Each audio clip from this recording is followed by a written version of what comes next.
to a close of our 2016-17 year of Civic Buzz programs. We'll resume the same time, same place in September, and hope to continue our discussions of issues that affect our lives and can be affected by our actions and those of our government. We're so glad you're here tonight, which means you also value getting beyond the sound bites and are willing to learn and discuss and take action. Thanks to Whittier Alliance for sponsoring the Civic Buzz by advertising these programs through their network. We also have someone from the uptake tonight, videotaping this evening. They will be putting this meeting up on the uptake site, and we link it to our website. Many thanks to Bill for taping for us tonight.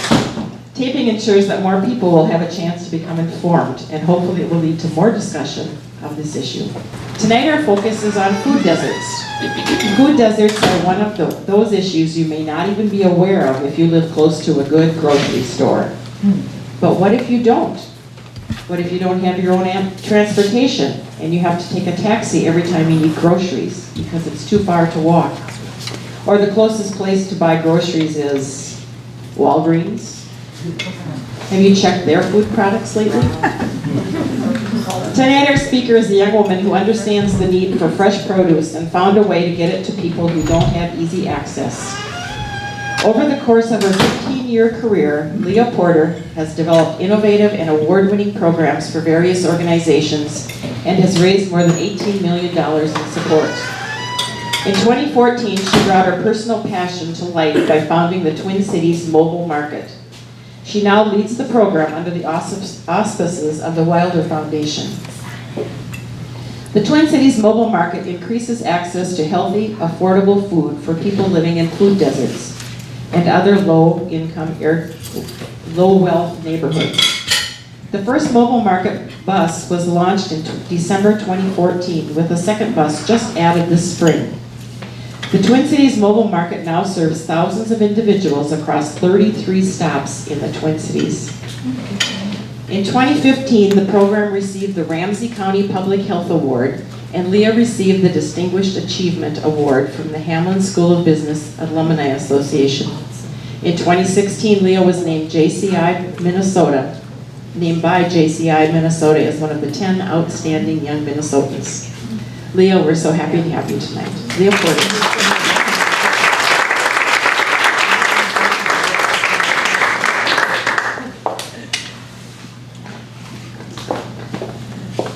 Thank you so much. Hello, everyone. Hello. Set this here and try not to spill it. Thank you so much for coming out, especially on a beautiful evening like this. It's truly my pleasure to be here. Thank you for having me. I feel like the bio pretty much described what the Twin Cities Mobile Market is, so we can just open it. No, I'm kidding. Totally kidding. So yeah, the Twin Cities Mobile Market is what it sounds like. It's a grocery store on wheels.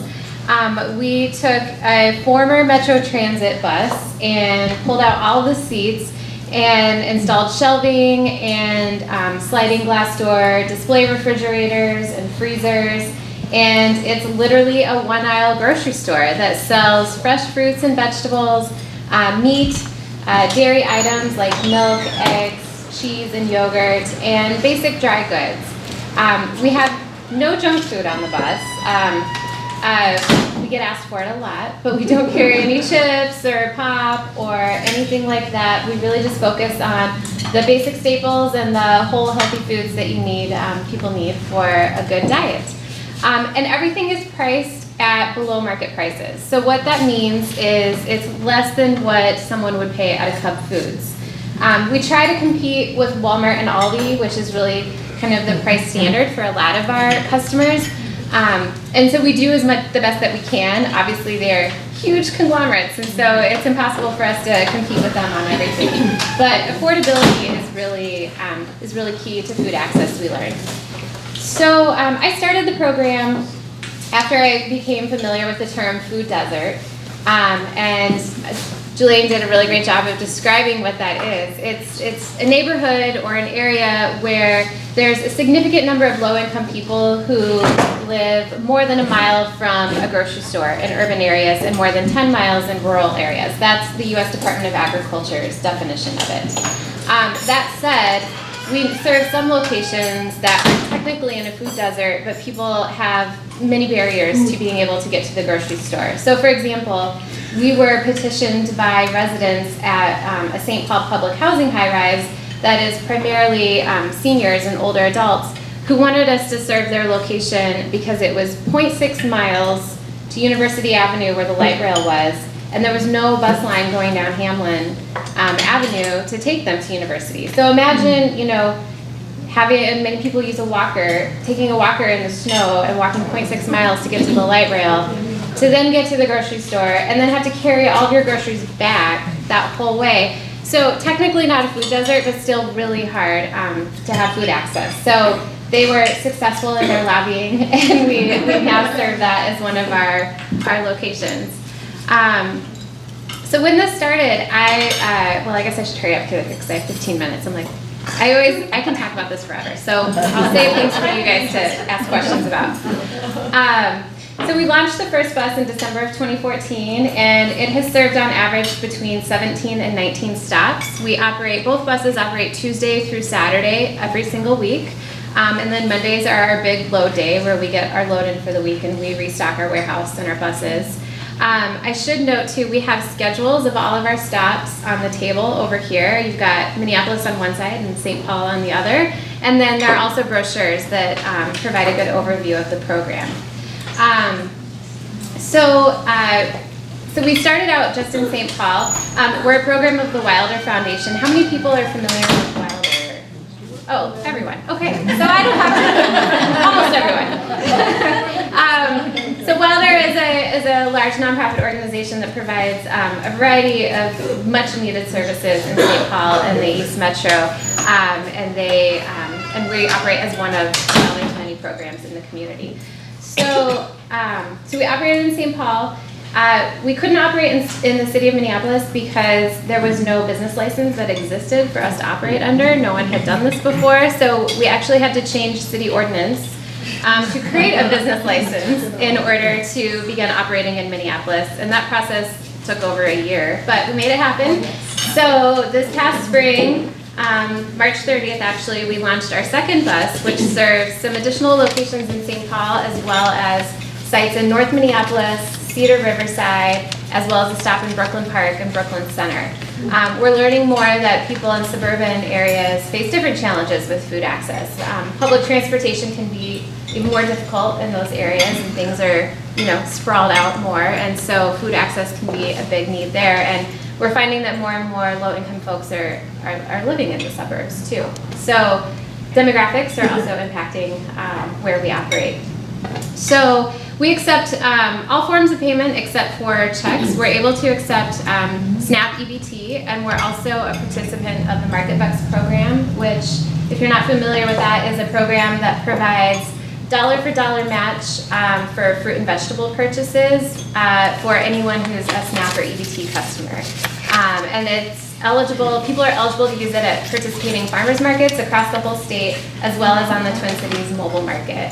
And the funding almost got cut this year and then made it back in at the last minute. So we're really happy that the program is staying alive. And then we take credit and debit. We're not able to take WIC at the moment because current Minnesota Department of Health rules prohibit mobile entities from accepting WIC. They want you to be an actual bricks and mortar store. So that's kind of our next challenge that we're trying to tackle moving forward, is working with the Department of Health to make that happen. And so if anyone has expertise in federal WIC regulations, please see me afterward, because I'm getting the idea that Minnesota doesn't want to be the first state to do this, which is crazy because we're innovative in Minnesota, so we should do it. So we've served thousands of people since we began operating. We just conducted an annual survey of 400 customers, and the results of those surveys showed that 89% of our customers say that they have more access to healthy food as a direct result of the mobile market, which is huge. 89% also said that they are preparing healthier meals and snacks at home as a result of the mobile market. The one that I love is that 82% said they feel more connected with their community and neighbors, which is sort of an unanticipated outcome of this work. But we're going to sites where we're there every single week. So we serve the same location, same day, same time, all week, all year round. So our staff gets to know customers and we build really good relationships with them. And so as a result, we have been introducing neighbors to each other. And like, oh, did you know so-and-so? Or they're standing in line and, it's a small space, so you get really cozy and people get to know each other. And so that is huge. And then you think about all the impacts that can happen as a result of that. So one story that happened just recently, we were at one of our stops and a woman came on and she had 3 small kids upstairs in the apartment, and she was out of money for the month and had nothing. And she was really upset. And several of the customers on the bus had these gift cards that we had given away as part of a raffle at one point in time. And there were gift cards to the mobile market, and several people gave her their gift cards, and it added up to $100. And so which you can get a lot of food on the mobile market for $100.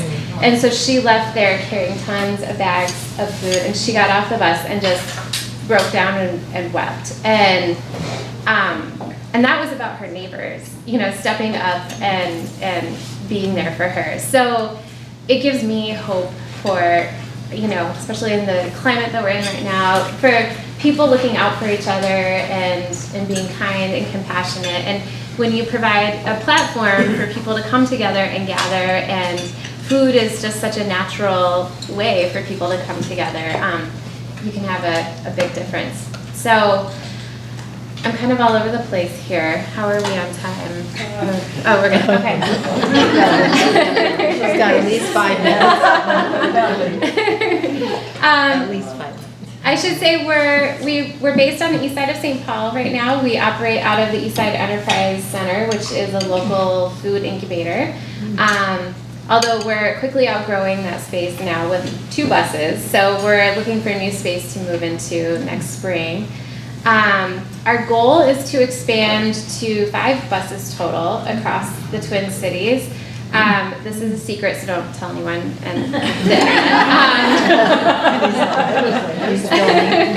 We just received word that we got a couple of grants that are going to pay to retrofit buses 3 and 4, which is really exciting. Yeah.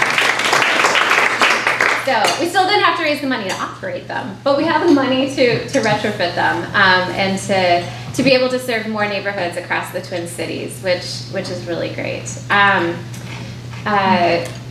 We serve everyone from mothers with small children to families to neighbors to older adults. A lot of our sites are at public housing high-rises, but we also go to community centers. We go to a daycare center, so we're there at the end of the day when parents are picking up their kids, and so they can swing through. And it's great because the kids really love the bus. They think it's really cool. So they will come on the bus, and the parents can say, you can pick out anything you want on the bus. Like there's no, like when do you get to say that to your kid? Like you can get anything you want. So berries are very popular. And so we'll see the kids literally get a carton of strawberries and sit outside and just eat them with their friends. And so that's exciting. We also have partnered with University of Minnesota Extension's SNAP Ed program. And we've done several cooking classes at many of our stops, and we're looking to continue to partner with them, although their funding just got cut, so we'll see what happens with that. But I know, same story. But we're really excited to begin doing more around education, and our customers really are all along the spectrum in terms of some have immigrated here and have been cooking fresh food their entire lives and just need the access, and others are maybe generations that have grown up on processed foods and don't know what to do with fresh fruits and vegetables. And so our bus, in the back of it, and I think there's a picture inside the brochure of the inside of the bus, but in the back we have several sinks and a prep area, and we're fully licensed to be able to do samples and demos of different things. So we've done a demo on how do you slice a mango, because those are really tricky fruits. They are tough. They're really hard.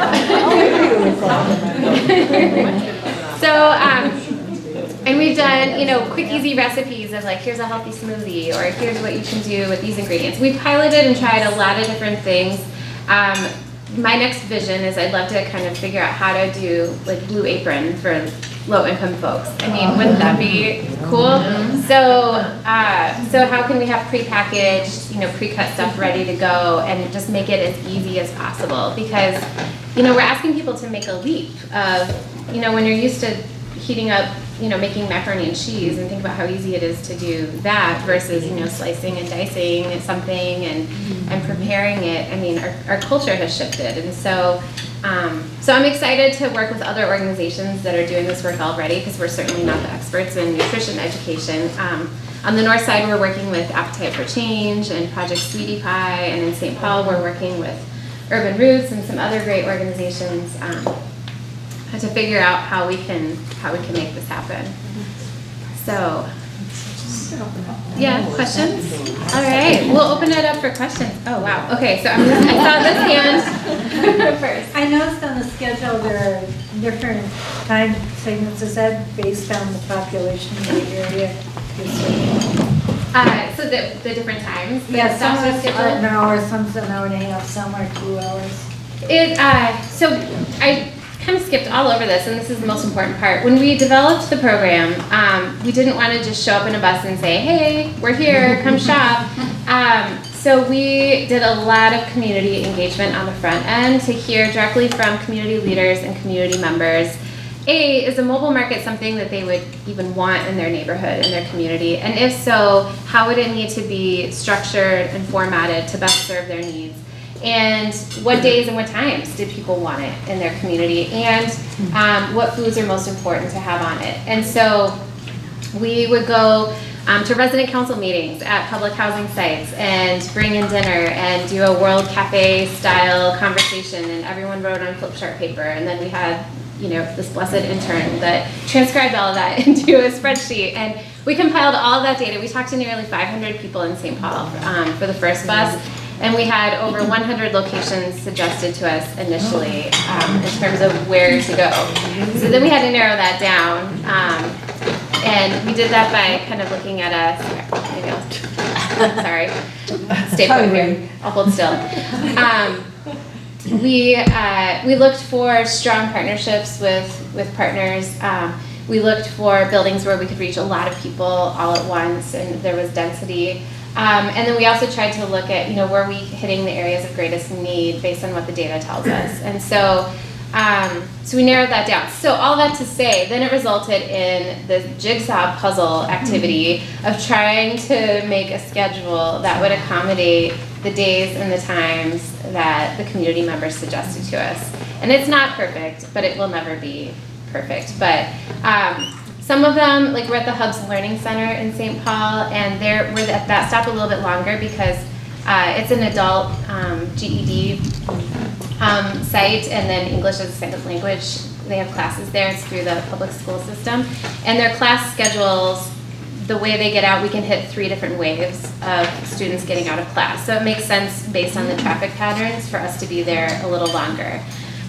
In Minneapolis, in Cedar Riverside, we're at the Riverside Plaza, those huge towers. There are 5,000 people that live in that just immediate block radius. So we're there longer to try to accommodate more people. Whereas at other buildings, we're able to get everyone through in about an hour.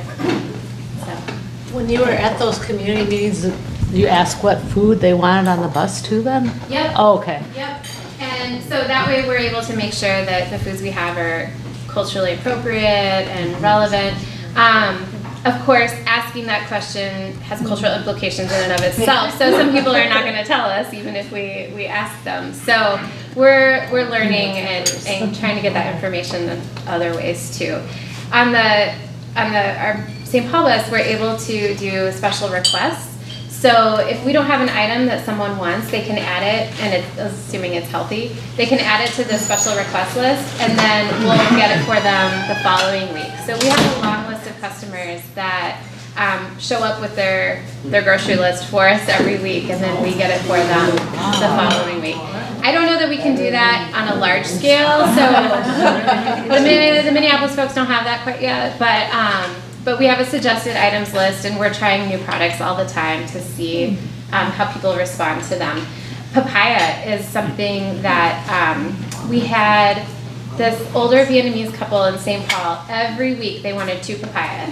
So we would always get them their papaya. And then other customers started saying, well, what is that? And they're like, oh, it's papaya. Well, I want one of those too. So now we order it by the case. And it sells off the shelves, off both buses. Who knew? So that's kind of an example of too how we can introduce new foods to people. I saw a couple of people over here had questions. How many employees do you have? Our team consists of 13 people right now. Not everyone is full time. Our hours of operation. Well, first of all, our stops are more than 40 hours in and of themselves, so we have to have, several employees to cover our full operations. And then Mondays are a big load day at our warehouse. So we're staffed 6 days a week. We usually have we always have at least 2 staff on the bus. Working the bus, we have a driver, and then we have a retail specialist. And both positions are responsible, well, the driver is the only one who drives, but then both positions run the cash register, assist customers, bag groceries, help carry groceries back inside. At busier stops, we'll have more than that working. And then we also have volunteers, which are a really critical part of our work. So we have many volunteers that work just 1 shift a month is all we ask for a commitment. Several of them do more than that, and you can just pick 1 stop and do that one, or you can pick multiple stops. And our volunteers really love the work because they get to know the customers and build those relationships too. So volunteers are also really important. Yeah. Do you offer tastings, to encourage people to try? We need to do that more consistently. So that's kind of next on my list of things to operationalize. We've done it sporadically, but I'd like to be more consistent with it as another way to introduce people to things. So, yeah. Where do you get your product? Oh, I'm sorry. We get our product, so a few different places. One, we operate year-round, so we need a year-round supplier. So we have a partnership with Super Value, and so we order direct from Super Value, and then we pick it up at a Cub food store on the east side that we have a partnership with. And so everything we buy by the case, we do that. And then anything where we have smaller quantities, like some of those special request items where we're not ordering by the case, we buy off the shelf at Cub, but then they provide us a discount on that. So that's how we're able to still keep our prices below market rates. And then during the growing season, we buy from the Hmong American Farmers Association. So we have locally sourced produce. And then one of the things we heard from our community engagement in North Minneapolis is that if we're going to come on the north side, we better be buying from north side growers. So we're going to be buying a few select items from the North Side Fresh Coalition and North Side growers this year too. Yeah. I feel like you had a question. How are you guys funded? And if it's grant funded, how is that sustainable?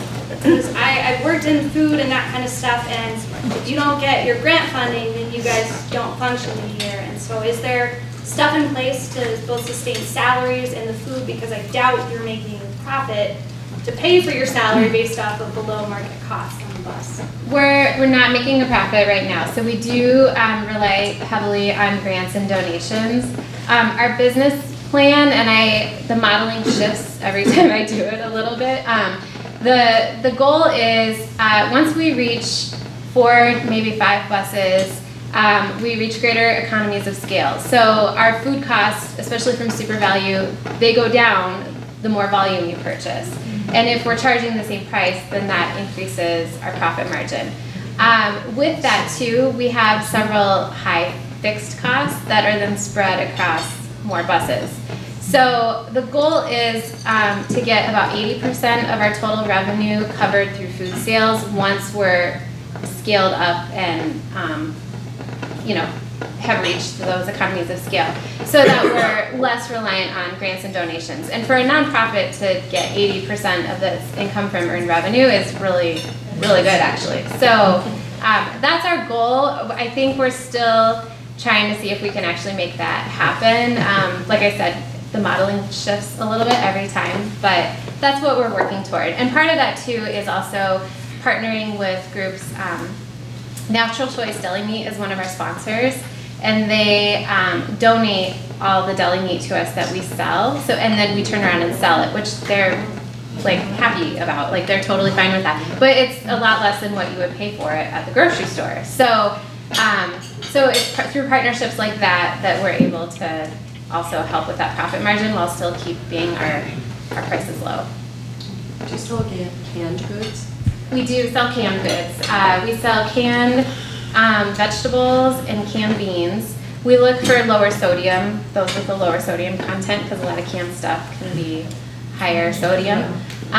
We also do canned tuna and canned chicken as well. So, yeah. Can anyone buy from it, or do you have to some eligibility of some kind? No eligibility. So it's open to anyone. Anyone can shop.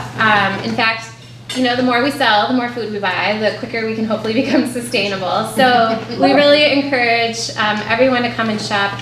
We also know that a lot of our customers are also visiting food shelves, and that sometimes there's a stigma associated with that, even though, people don't want to have to go to a food shelf if they don't have to. And so we've worked really hard to really, to not be kind of the poor people's bus, and to just really be there for the community and be open to everyone and have really high quality food that is beautiful and looks just like it would on the shelf at another grocery store. So, yeah. If you're not being served and you want to be, have the bus come to them, how do they go about that? People contact us, so we have a waiting list of sites that we keep track of, and then especially now as we're starting work on bus number 3, we will look at that and see, okay, are we seeing some general themes here in terms of geography? Are there clusters of things? And then we'll, some sites, just lost my train of thought. Some sites will, they'll say, oh, well, the store got built here, so we don't need you anymore. So, like, for example, right now we're serving a public housing high-rise that's right next to where the new North Market will be going up in North Minneapolis. And as soon as that grocery store is there, it doesn't really make sense for us to be there anymore. So then we can move and go serve a different location. So, but they can contact us. I'm actually working on getting a form on our website where people could submit a suggestion that way. But all of our contact information's on the website. So, yeah. You said you have locally sourced food, vegetables and things. Do you have organic? We occasionally carry organic berries, depending on what the price is looking like. So we would love to have more organic. It's just not affordable for a lot of our customers. So produce, actually, the prices fluctuate weekly, and it's very volatile. So if you go to the grocery store, you have noticed that probably. So it really just kind of depends on that. But we do when we can. So, yes. You had mentioned you're going to be adding a 3rd and 4th bus. Have you started to look at where you're going to be sending those buses? Because I'll tell you, it is 5 miles for me to go to a grocery store. I'm thankful I have a car, but the year I didn't, it was hard. Where is that? Northeast Minneapolis, Oh, lower northeast. All we have is Lund's, home of the $2 tomato. The $5 can of soup, yeah. Yeah, we do have one site in Northeast. We're at the Parker Skyview high rise. But I mean, what areas are you looking looking at to send those 2 extra buses? We haven't gotten that far yet. I literally found out last week about the funding, so we're just getting started and looking at that. Another quick question too is, do you know of any other nonprofits or cities in the country that are doing what you're doing? There are other mobile markets across the U.S. I did my master's project on this actually, so I talked to a few of them when I was doing that work. More have come on board since then. They all look a little bit different. I would say most of them focus just on fruits and vegetables. They don't necessarily sell meat, dairy, and basic dry goods. And I just read a research study of a couple of them where the findings of the research study were basically like, well, they would get more customers if they sold meat, dairy, and dry goods too. So, so I think we're doing okay. We're the only bus model that I know of that does the full array of food groups. So yes.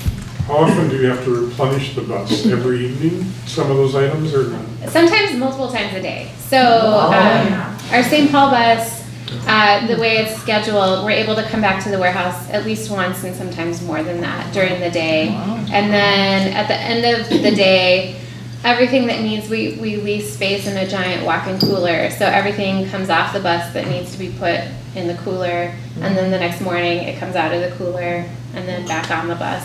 The bus, our stops in Minneapolis, it doesn't make sense for the bus to go back and forth to restock.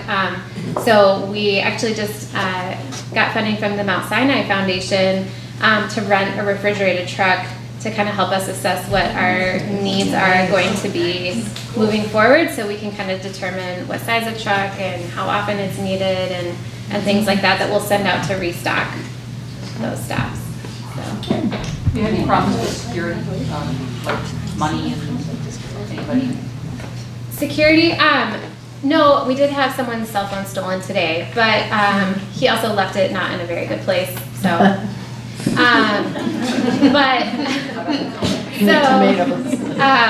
no, security, not.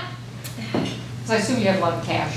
We have a lot of cash. The cash part is not the concern. The concern is, we have a couple of Somali team members. And last week, we were pulling up to a stop, and a guy, I think, was having a mental health crisis, and came after him and threatened to kill him. And so, told him to go back to his country and, all of that. So we've had threats like that and threats of violence like that, but I would say it's been mainly connected with people, because a lot of people we serve have severe, persistent mental illness, and so we have a protocol for that and, a process, and nothing happened, thankfully. So that is more of our concern than, theft or money or things like that. So, yeah. Did you say how many people it served? So that is a tricky number for us to track. Just in general. In general, I think we've served at least 4,000 people, so, since we started. We served about 2,500 with our first bus its first year.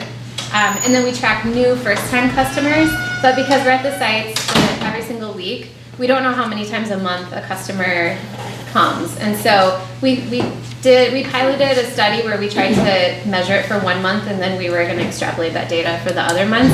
And it was funny because our customers started to get really offended every time we asked them, okay, is this your first time this month? Or have you been here before? And they were like, you don't remember? And our team obviously sees hundreds of people every week. So we're working at trying to get a better way to keep track of that. We know our first year we did about 15,000 transactions, and we've done about 40,000 transactions since we launched. So that's a lot of transactions. That would have been a better question than like transactions. Yeah. Well, but you wouldn't think to. Nobody thinks of it. I'm the only person who thinks of it in that terms. So, yes. Now that the city of Minneapolis, the ordinance, you can't use plastic bags, what kind of bags will you be using? So, it didn't pass actually. No. Last minute. The state legislature. State legislature. The ban. So what kind of bag do you use? So We give every first-time customer, we give a reusable green tote bag. And then we encourage them to bring it back and use it to shop. So we have been doing that since the very beginning. And then we also use biodegradable plastic bags, which would not have conformed with the Minneapolis bag ordinance. So we were looking at compostable bags that would conform. They're more expensive, but I mean, I think it's better for the environment and everybody to do it that way. Yeah, my concern was that a lot of low incomes, they, the bag, they put their stuff in there, also trash. And they can't afford, probably toilet paper or plastic bags. So, plastic trash bags, so I wouldn't worry about it. So. Yeah. And another thing is, I'm really proud of you that when people are going through depression, you can't peel orange. You can't peel a strawberry, and like what you were saying, that you cut them up, it's like that. And that's really great for a lot of people that are suffering from different illness. So thank you. Your bus is pretty reliable? Great question. So we buy them on auction from Metro Transit. Metro Transit auctions them off once they hit 12 years of age, because then they get federal funding to buy new ones. But they have diesel engines and transmissions that really are supposed to run forever. And I've become fast friends with the Metro Transit mechanics. And well, so they're a government agency, so they're not technically allowed to help us or compete with the private market. But they have been really the individuals within. Have you missed appointments because of bus problems? We have, but it happens, I would say, I think it happened twice last year. Wow. We missed 2 stops. So it's not that bad at all. In fact, the bigger problem we had for a while is we had multiple drivers out with medical emergencies, and so we didn't have anyone to drive the bus.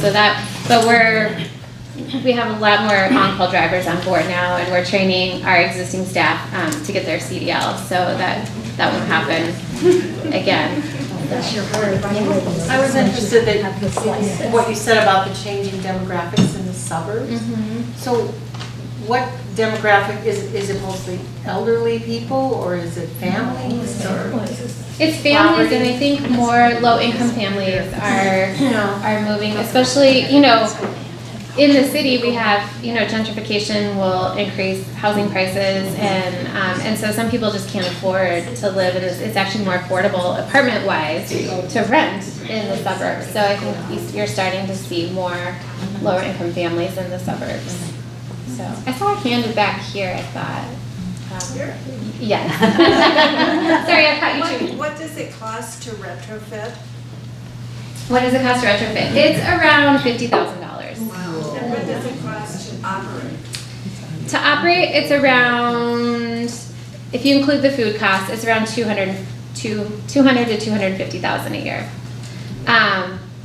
But you compare that to what it costs to build a Cub Foods, or to operate a large-scale grocery store. That's actually pretty low. Granted, we're not serving as many people as a Cub Foods would probably serve, but yeah. There were other, yes. I think you could park one of those buses in front of senior living places and do a good job. Yeah, a lot of our senior, the senior high rises, we do really well at. So it's definitely a need. Yeah, regardless of how close they are to a grocery store. Yeah, definitely. Well, you mentioned that you cannot take WIC, and this is an advocacy group, so what should we do about that? That is a good question. So the rulemaking, it's a rule, so it's a Minnesota Department of Health rule, it's not a statute that's preventing this. So the rule-making process is open right now for WIC. So usually during the rule-making process, they will have public hearings, or they will take public comments on their website on the rules. So there's certainly an opportunity to go online or call their office and and express concern about this. I've talked with there's also new leadership in WIC now, and I just had a meeting with her last week, and she seems open to at least exploring the issue, which is encouraging. But I think hearing about it from people, because I think that's what's hard too, is we're just one entity, and so, does it make sense for them to change a whole rule just for us? But at the same time, I think this is, if people are familiar with the Good Food Access Fund, that was legislation that they were asking for more funding this year that would fund healthy food access across the entire state of Minnesota. So in rural areas, it would help support the cost of replacing a really expensive freezer, because sometimes, small family groceries, that'll be the thing that puts them over the edge, and then they have to close their doors. So so we were advocating strongly for that fund this year, and they're looking at mobile markets as sort of a key strategy across the state. So assuming this gets bigger and more people do it, then the WIC issue, definitely becomes a bigger issue. And the league is statewide. Okay, great. Yeah. Okay. You should use us. Yeah. Okay. Wonderful. So those are the two ideas I have right now.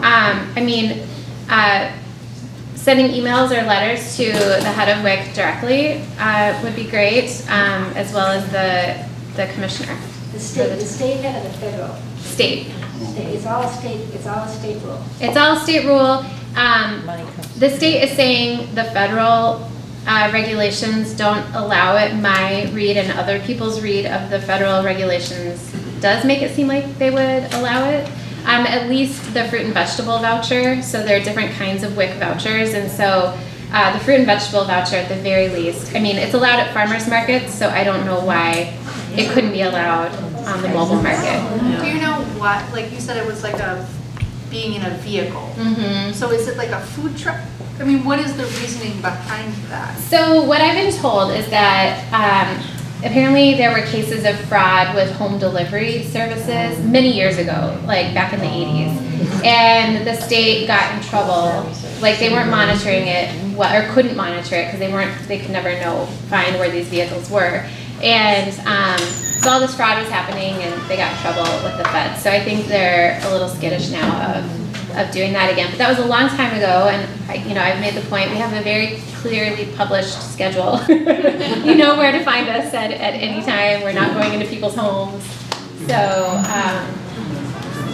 we'll see. So I think there's, yeah. So I work in healthcare as a care coordinator, and I work with a lot of different populations, and I'm wondering, what you describe, well, it's a private venture, a grant-supported private venture. It sounds a lot like the supports that we write into a lot of treatment plans for different people and various things.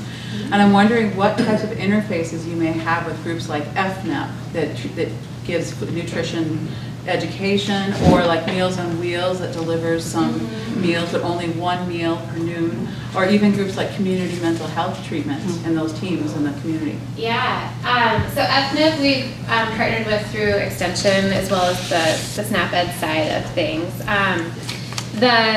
Wilder also has a Meals on Wheels program, so we've collaborated with them just to help identify locations and buildings where they're delivering a lot of meals and say, hey, I think this would be a good site for you.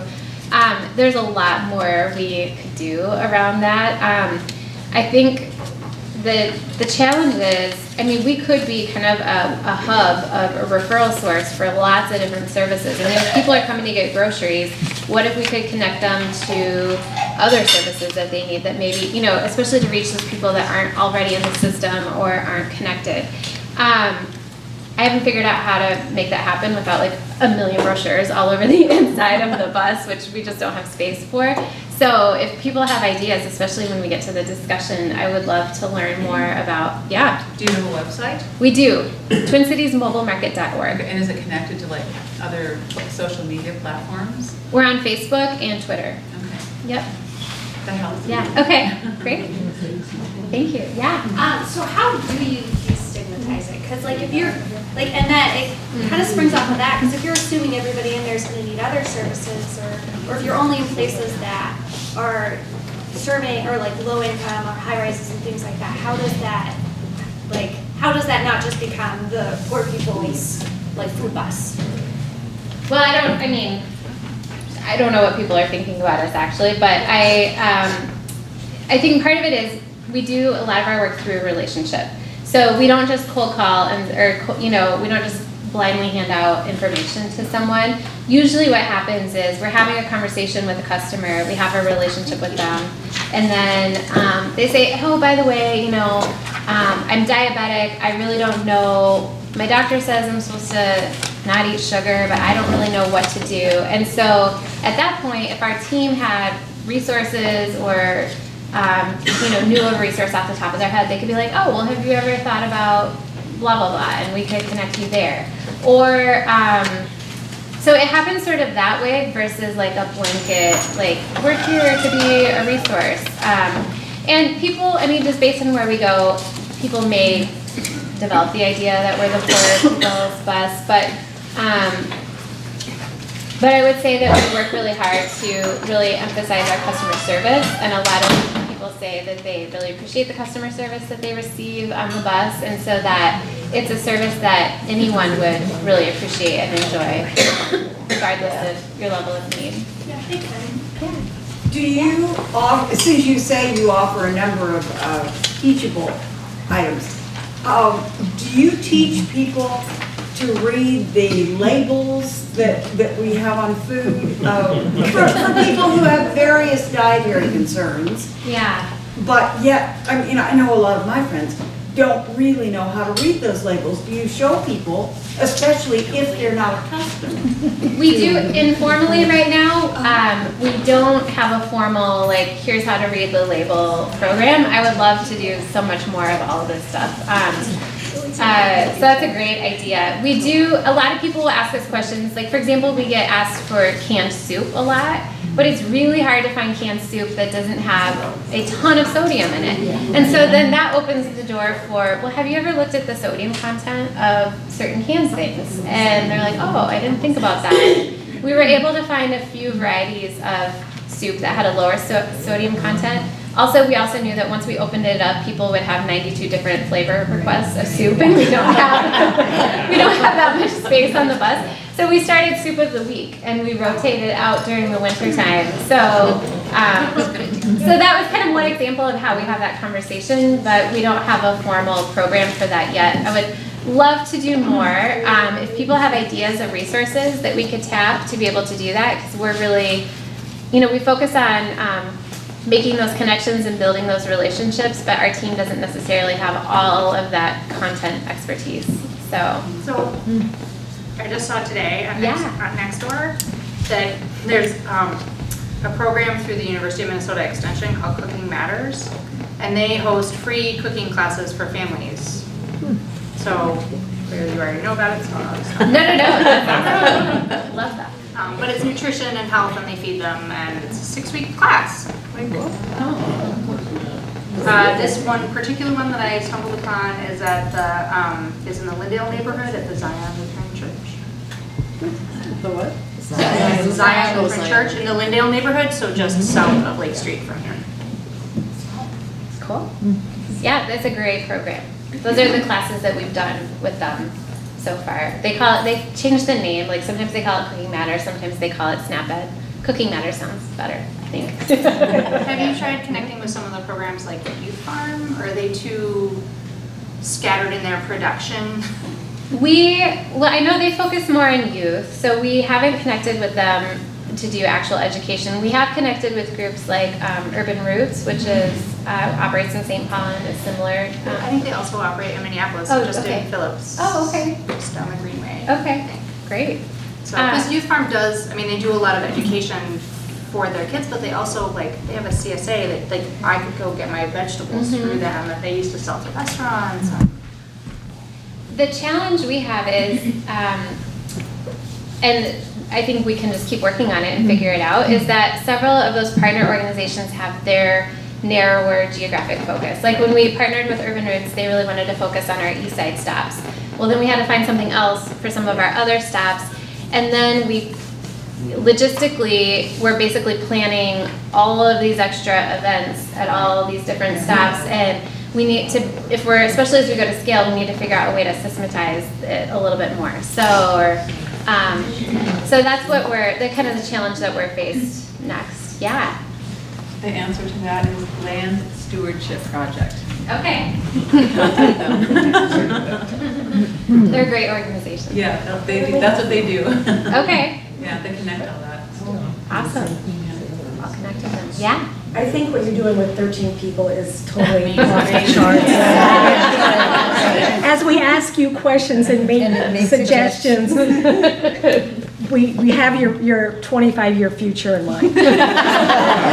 I love it, because I'm always thinking about like, okay, now we need to do this better, or we need to do this different, or what could we add on, and my team's like, whoa, whoa, whoa, slow down. Yeah. So. Because I know the Emergency Food Network, could you do anything with them? I know they gather from the farmer's market the excess food that they have. They do. I mean, we have worked with them and with Second Harvest a little bit.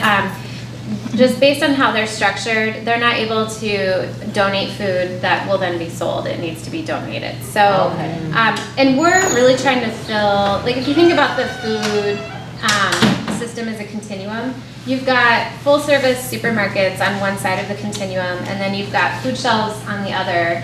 And food shelves provide such a critical need, but are at capacity a lot of the time, and often have to limit people to one visit per month, or they are kind of at the mercy of whatever's donated to them that don't always have fresh fruits and vegetables. And so we're really trying to fill this like gray space in between where we're selling the food, we're trying to make it more affordable, so making it a lower price and bringing it to people.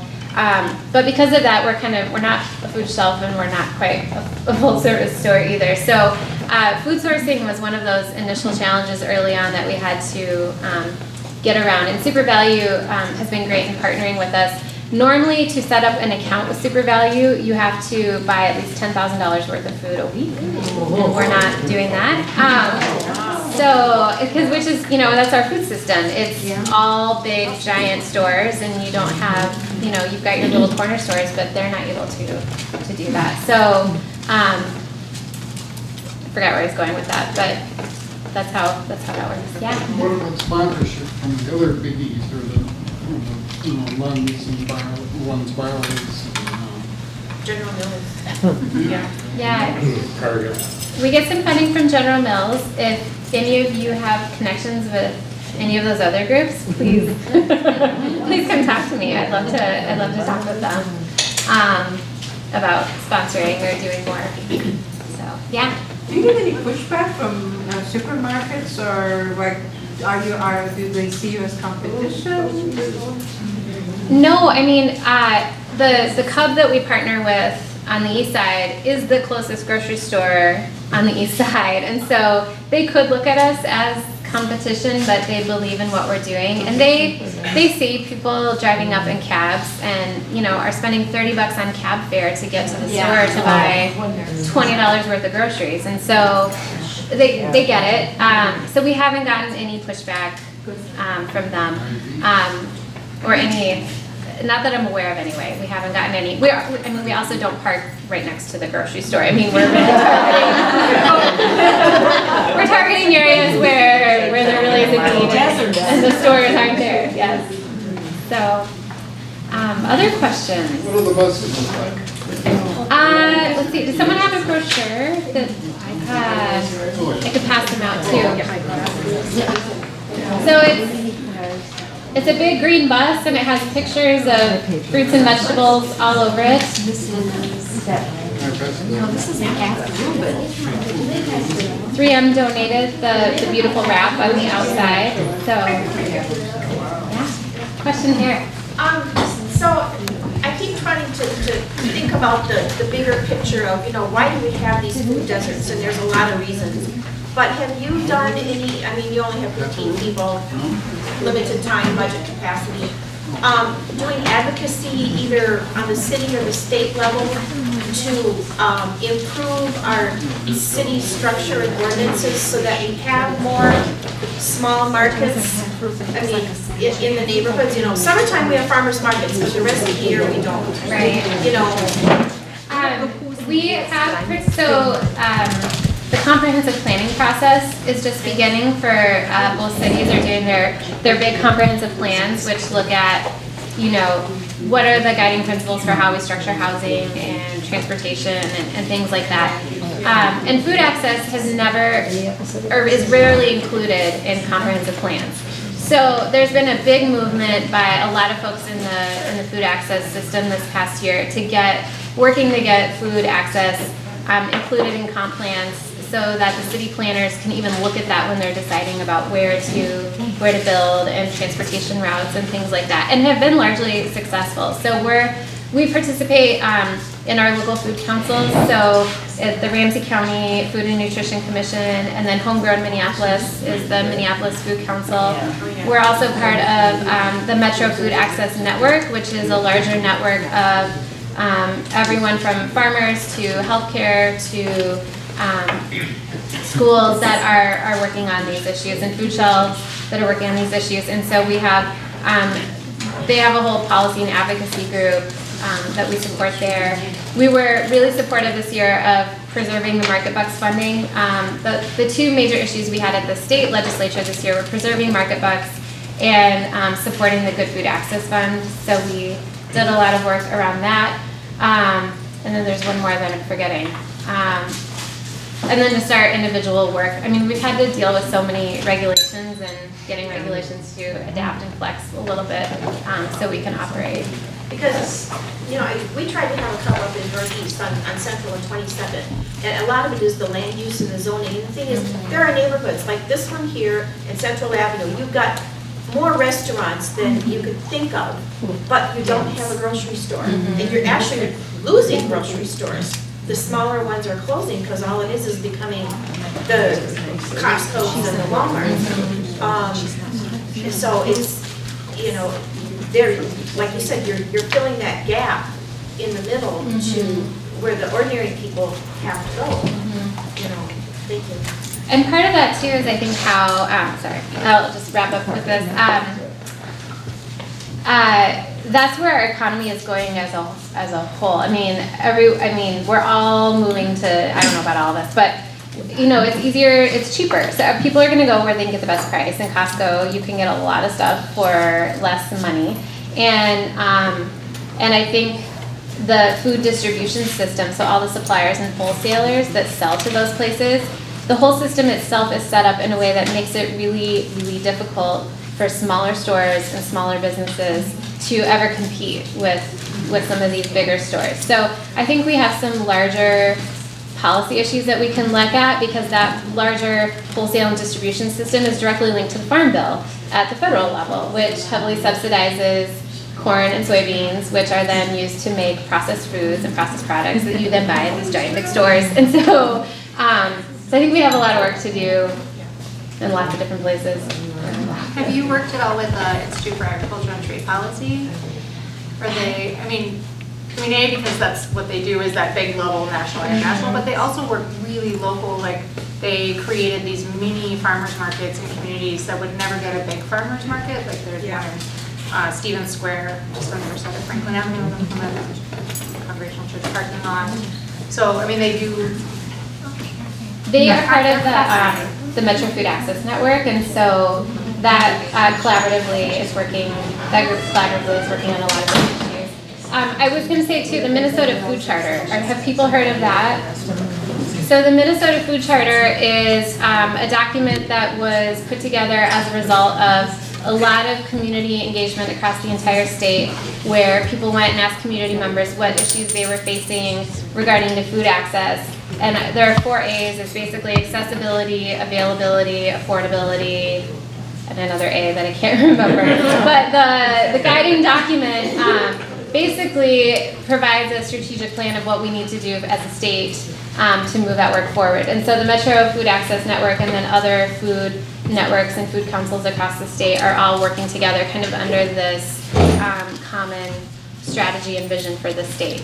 Yeah. I just have a quick question about your volunteer part of your program. You said that somebody could just volunteer once a month. So is what you would do is pick one of these stops and then you would go to the stop where the bus is and then you would assist shoppers and things like that at that stop? Yep, so anyone who's interested in volunteering, the first step actually is to go to our website and fill out a volunteer application. And then you're connected with our volunteer coordinator. And so you can pick out a site that works for you. It may or may not be available depending on other volunteers. So then we would work with you to identify, well, actually we need someone at this stop, or this stop. Would any of these work for you? And then we'll work with you to find one that works. But yes, then you would just show up at that stop, hop on the bus, assist customers, and then when the stop's over, get back in your car and leave. So, I should say one quick thing too, because I wouldn't be doing my job if I didn't mention that we have a special Apples to Apples fundraising campaign going on right now through June 30th to help support our second mobile market bus that just launched this spring. And so Natural Choice Deli Meat, one of our sponsors, has made a challenge that they will match every contribution, dollar for dollar, up to $25,000 made between now and June 30th. So if anyone is, inclined, please go to our website. It's just twincitiesmobilemarket.org, and you can donate online there. So that's my shameless plug. So, thank you.